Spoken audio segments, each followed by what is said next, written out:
अस्सलामुअलैकुम। किसी के फौत होने पर ये जो हम तीसरा, नौवां, 40वां और सालाना करते हैं, ये हिंदुओं की रस्में हैं जो हम आंखें बंद करके किए जा रहे हैं। हिंदुओं की इस रस्म की मिसाल इस छोटी सी वीडियो में दी गई है।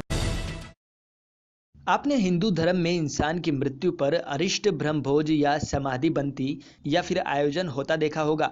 वहीं उत्तर प्रदेश के बुलंदशहर में एक गाय की मृत्यु हो जाने पर उसकी समाधि बनाकर पहले तो रीति रिवाज के अनुसार तीजा किया गया और 12 दिन बाद गाय की तेरहवीं की गई। साथ ही तेरहवीं पर सत्यनारायण की कथा, यज्ञ, भोज और 100 लोगों का भंडारा किया गया। दरअसल हिंदुओं में बताया गया है कि गाय हमारी माता है।